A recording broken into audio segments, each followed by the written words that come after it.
এটা ফিল করি যে আসলে স্ত্রীদের সাথে কঠোর হয়ে কোনো লাভ নেই। বিয়ে তো করে ফেলেছেন, এখন বিয়ে করাটা যত সহজ, মুক্ত হওয়া এত সহজ না।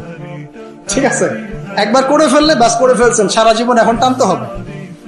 ঠিক আছে, ইল্লা মাশাআল্লাহ, কারণ পরিবার ধ্বংস হয়ে যাওয়ার চাইতে অ্যাটলিস্ট একসাথে থাকাটা উত্তম। এটা ইসলাহু খায়র, যেটা ইসলাম সেটা উত্তম। আর একবারে যখন কোনো অবস্থায় টেকা যায় না, তখন না ইসলামে একটা বিচ্ছেদের ব্যাপার আছে, ডিভোর্সের একটা ব্যাপার আছে। কিন্তু নারী জাতিটাকে আল্লাহ পাক এমন ভাবে সৃষ্টি করেছেন, ইনশাআল্লাহ ফ্যামিলি নিয়ে আমি একদিন লেকচার দিব, সেদিন বলবো ইনশাআল্লাহ ডিটেইলস, যে আপনি যত কঠোর হবেন তত বেঁকে বসবেন। আপনি যত কঠোর হবেন তারা বেঁকে বসবেন।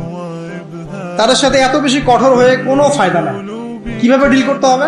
একটা সূত্র বলে, আপনি আপনার মেয়ের প্রতি যেমন, আপনার যদি একটা মেয়ে থাকে 5 বছর বয়স, 10 বছর বয়স, 2 বছর বয়স, একটা মেয়ের সাথে আপনার সম্পর্ক কেমন? খুব মিষ্টি সম্পর্ক। এইভাবে যদি আপনি স্ত্রীর সাথে থাকতে পারেন, আপনি ফ্যামিলি লাইফে হ্যাপি। আর যদি অন্য কোনো পলিসিতে যান, খুব কঠোরতা আরোপ করেন,